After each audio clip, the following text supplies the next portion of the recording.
جی الحمدللہ سے۔ جی سر۔ ٹھیک ہے، اچھا ایک اور ہے جس میں آپ کو تھوڑا سا میرا ساتھ دینا ہوگا سمجھنے کے لیے، وہ ہے التعجب۔ التعجب، یہاں پہ شدہ ہونا چاہیے، التعجب یعنی تعجب ظاہر کرنے کے لیے۔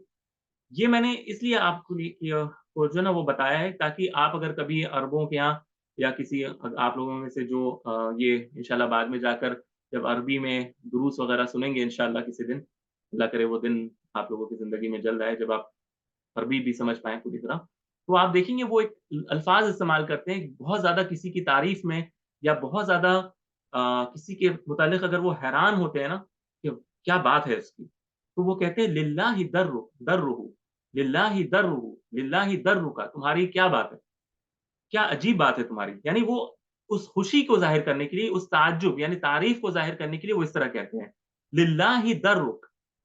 اچھا یہ ایک کہنے کا انداز ہے، اس میں حرف جر لام اللہ کے ساتھ جڑا ہے، ٹھیک ہے، یہاں پر للہ ہے اصل میں، للہ درک یعنی تمہارا کیا بات ہے تمہاری یعنی تم میں کیا عجیب و غریب بات ہے، اس طرح۔ اصل میں اس لفظ کا ایک پس منظر ہے، در کہتے ہیں دودھ، جو اونٹنی وغیرہ کو جب دھویا جاتا ہے، جب اس کو ملک کیا جاتا ہے تو جو دودھ نکلتا ہے اس کو در کہتے ہیں تو یہ عربوں کے یہاں وہ جب کوئی شخص اگر دودھ دو رہا ہوتا تھا تو وہ کیا ہوتا تھا، وہ جب دیکھتے تھے نا کہ بہت وافر مقدار میں دودھ جو ہے وہ اونٹنی سے نکل رہا ہے، تو وہ اس کی تعریف کرنے کے لیے وہ اس کی نسبت اللہ سبحانہ وتعالیٰ کی طرف کر دیتے تھے کہ اتنا زیادہ فائدہ اس اونٹنی سے حاصل ہو رہا ہے، یہ تو صرف اللہ ہی کے لیے لائق ہے، یعنی اللہ ہی سے صرف اتنے فائدے کی امید کی جا سکتی ہے۔ تو وہ گویا اللہ کی طرف اس کو منسوب کر کے کہتے تھے کہ کہ اس کا جو دودھ ہے وہ کتنا زیادہ ہے، تو اس کو پھر وہ استعمال کرتے کرتے کوئی بھی اچھی چیز کسی کے اندر دکھے نا تو وہ یہی کہتے ہیں کہ للہ درو، تمہاری کیا ہی عجیب بات ہے، تمہاری کیا ہی عجیب بات ہے، یعنی ایسی عجیب بات ہے تمہاری، اتنی تمہاری پیاری بات ہے کہ یہ اللہ کو زیبا دیتی ہے، یعنی وہ اس انداز میں کہتے تھے۔ تو یہ صرف ایک آپ کو میں نے ایک ایکسپریشن دیا ہے، للہ درک للہ درہ، اس طرح وہ کہتے ہیں، جیسے کہ وہ کسی علماء کے بارے میں عالم کے بارے میں کہتے ہیں کہ ماشاءاللہ وہ اتنے بڑے عالم تھے تو وہ کہتے ہیں للہ درہ، یعنی وہ ان کی کیا بات ہی تھی، یعنی وہ کتنے ماشاءاللہ اچھے تھے۔ تو یہ ایک تعجب کے لیے بھی حرف جر کو استعمال کیا جاتا ہے، اور بھی بہت سارے استعمالات ہیں حرف جر لام کے۔ ظاہر ہے کہ ہمارا کورس جو ہم کر رہے ہیں اس میں اتنی جو ہے نا وہ وسعت نہیں ہے کہ ہم ہر چیز کو کریں، یعنی اتنا تو شاید کلاس روم وغیرہ میں بھی جو ہے نا مدارس میں ہر کوئی اتنے ڈیٹیل میں ہر ایک کو نہیں کراتا ہوگا، ہم نے پھر بھی کافی ڈیٹیل میں ہر ایک حرف جر کو الحمدللہ لیا ہے ابھی تک، اور جتنا ہم سے پاسبل ہوا ہے ہم نے کرنے کی کوشش کی ہے۔ تو یہ صرف ایک یوزیج ہے، یہ ایک طریقہ ہے استعمال کرنے کا کسی کو کے متعلق سرپرائز یا ونڈر یا امیزمنٹ کہ اس کی تعریف کے لیے یہ لفظ استعمال کیا جاتا ہے، للہ للہ درک، یعنی تمہاری کیا ہی بات ہے، تمہارے اندر کوئی عجیب سی بات ہے، یعنی ٹھیک ہے، یا تمہارا خیر کتنا زیادہ ہے، تم سے جو خیر آ رہا ہے کتنا زیادہ ہے، اس معنی میں استعمال ہوتا ہے۔ تو یہ صرف آپ کے نالج کے لیے میں نے اس کو یہاں پہ رکھا تھا۔ اب جو ہمیں جس میں جانا ہے وہ ہے 3 حرف ہیں، واو، تا اور با۔ ان کو اگرچہ ہم نے حرف جر با پہلے پڑھا ہے، اور ہم نے پچھلی کلاس سے پڑھا تھا کہ استعانت کے لیے استعمال ہوتا ہے، الصاق کے لیے کوئی چیز چپکی ہوئی ہو اس کے لیے بتانے کے لیے استعمال ہوتا ہے، چمٹی ہوئی کوئی چیز ہو اس کو بتانے کے لیے استعمال ہوتا ہے۔ یہ با جو ہے یہ اس سے مختلف ہے، اور اس کے ساتھ 2 اور حرف ہیں، تا اور واو، یہ تینوں ملا کر ان کو کہا جاتا ہے حروف القسم۔ حروف القسم یعنی یہ قسم کھانے کے لیے، کسی چیز کی قسم کھانے کے لیے ان حرف کو استعمال کیا جاتا ہے۔ عربوں کے ہاں کسی کی قسم کھانے کے لیے جیسے کوئی کہتا ہے اللہ کی قسم تو وہ کہے گا واللہ، واو کے ساتھ وہ کہے گا واللہ، اللہ کی قسم۔ اور ظاہر ہے کہ ہمارے دین میں شریعت میں صرف اللہ سبحانہ تعالیٰ کی قسم کھانا ہی جائز ہے، تو ہم کسی اور کے ساتھ اس کو استعمال نہیں کریں گے، ان سارے حرف کو صرف ہم اللہ سبحانہ تعالیٰ کی ذات کے ساتھ ہی استعمال کر کے مثالوں کے ذریعے سے سمجھنے کی کوشش کریں گے انشاءاللہ تعالیٰ، ٹھیک ہے۔ لیکن بات سمجھ میں آئی نا آپ کو کہ یہ کن معنوں میں استعمال ہوتا ہے؟ تاللہ اللہ کی قسم, واللہ اللہ کی قسم, باللہ اللہ کی قسم. تو یہ جو ہے نا آپ کو یاد رکھنا ہے کہ یہ 3 حرف جو ہیں وہ قسم کھانے کے لیے آتے ہیں. اب ان کا استعمال ہم تھوڑا دیکھ لیتے ہیں کہ کیسے یہ استعمال ہوتے ہیں. جیسے حرف واو ہے, ٹھیک ہے. حرف واو جو ہے اس کے پہلے مثال آپ دیکھیں, ٹھیک ہے. پہلے مثال دیکھیں سورۃ العصر میں, آپ دیکھیں ہمارے ہم ہر نماز میں ہی اکثر لوگوں کو یہ یاد رہتا ہے. سورہ شروع ہوتا ہے, پھر بسم اللہ الرحمن الرحیم, پھر ہوتا ہے والعصر, اور زمانے کی قسم, والعصری, یہ جر کی حالت میں ہوتا ہے. کیوں؟ کیونکہ واو حرف جر بھی ہے اور حرف قسم بھی ہے. قسم کے لیے استعمال ہوتا ہے اور اپنے بعد آنے والے اسم کو جر کی حالت میں لے جاتا ہے, اور معنی اس کا یہ بنے گا العصر یعنی زمانہ, والعصر یعنی زمانے کی قسم, زمانے کی قسم, ٹھیک ہے. اچھا, اسی طرح آپ دیکھیں والفجر, سورۃ الفجر میں والفجر, فجر کی قسم, ولیال عشر, اور 10 راتوں کی قسم, والشفع والوتر, اور جس اور اس کو کہتے ہیں وتر, جس کو کہتے ہیں آڈ, اس کی قسم, اور واللیل اذا یسر, اور رات کی قسم. تو یہاں پر ہر چیز کے پہلے واو جو آیا ہے یہ قسم کے معنی میں آیا ہے, یعنی ہر سے پہلے قسم کھایا جا رہا ہے ان چیزوں کی. تو یہ واو قسم کے معنی میں استعمال ہوتا ہے, ٹھیک ہے. اچھا, یہ بات اگر آپ کو سمجھ میں آ گئی, یہاں تک اگر سمجھ میں آ گئی تو پہلے مجھے ہاں یا نہ میں جواب دیں. یعنی بڑا آسان ہے, اس میں کوئی ایسی جی سر. پریشانی. یہ بڑا جی آپ نے کئی بار قرآن میں دیکھا ہوگا یہ مثالیں. اللہ سبحانہ تعالیٰ جو ہے نا وہ چیزوں کی قسم کھاتے ہیں. جی, تو اب اگر یہ بات سمجھ میں آ گئی ہے تو اس کے ساتھ ایک چیز اور آپ اپنے ذہن میں رکھیں کہ حرف واو اگر قسم کے معنی میں آیا ہے تو اس کے بعد ہمیشہ کوئی ایسا اسم آئے گا جو ظاہر ہو. ظاہر اسم سے مراد یہ کہ وہ پروناؤن نہیں ہونا چاہیے, یا پھر کوئی ایسی چیز نہیں ہونی چاہیے جو کسی اور کو ریفر کر رہا ہے. جیسے وہذا, جیسے ہاذا یعنی فلاں, وہ ہاذا یعنی یہ ہے نا, ہاذا یعنی یہ, لیکن ہاذا اس میں ظاہر نہیں ہے. کیوں؟ کیونکہ یہ کسی چیز کا نام نہیں ہے. کوئی جو ہم نے پڑھے تھے نا کہ اسم کن کن چیزوں کے لیے استعمال ہوتے ہیں, شجرات کے لیے جو ہے نا وہ استعمال ہوتے ہیں, یعنی وہ پراپر نیمز ہونے چاہیے, پراپر ناؤنز ہونے چاہیے. اٹ کی ناٹ بی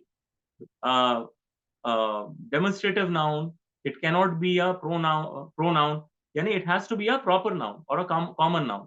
یعنی وہ کسی چیز کا نام ہونا چاہیے واو کے بعد. یہ نہیں کہہ سکتے واہو, ہو ایک ضمیر ہوتی ہے یعنی وہ, اور اس کی قسم واہو, یہ ایسا نہیں آتا ہے کبھی بھی, ہمیشہ پراپر نام ہوں گے. اسی وجہ سے آپ دیکھیں گے والعصر, عصر زمانے کو کہتے ہیں, فجر کو کہتے ہیں فجر کے وقت کو, لیال راتوں کو کہتے ہیں, شفع اور وتر کا اپنا معنی ہے, لیل کا اپنا معنی ہے, یعنی یہ اس میں ظاہر ہونا چاہیے ہمیشہ, ٹھیک ہے. یہ آپ یاد رکھیے گا. اچھا, اب آتے ہیں حرف با. حرف با جو ہے یہ بھی اسی طرح استعمال ہوتا ہے جس طرح ہم نے پچھلے والے کو دیکھا تھا. جیسے کہ اللہ سبحانہ تعالیٰ سورہ صاد میں آیت نمبر 8 میں کہتے ہیں, وہ آیت ہے کہ قال فبعزتی کا, یعنی اللہ سبحانہ تعالیٰ یہ قول نقل کر رہے ہیں شیطان رجیم کا. وہ کہتا ہے کہ قال فبعزتک لاغوینہم اجمعین, اور آپ کے رب کی, اور یعنی آپ کی عزت کی قسم, یعنی شیطان جو ہے وہ اللہ سبحانہ تعالیٰ کی عزت کی قسم کھا کر کہتا ہے کہ میں ان سب کو ضرور بضرور جو ہے نا وہ گمراہ کروں گا, ٹھیک ہے, انہیں گمراہ کروں گا انسانوں کے لیے. اچھا, کلاس جو زوم پہ ہیں آپ لوگ اگر اف پاسبل آپ لوگ ریجوائن کر لیں, ہمارے یہ جو کلاس ہے نا وہ کام کریں انشاءاللہ, ریجوائن کر لیں انشاءاللہ.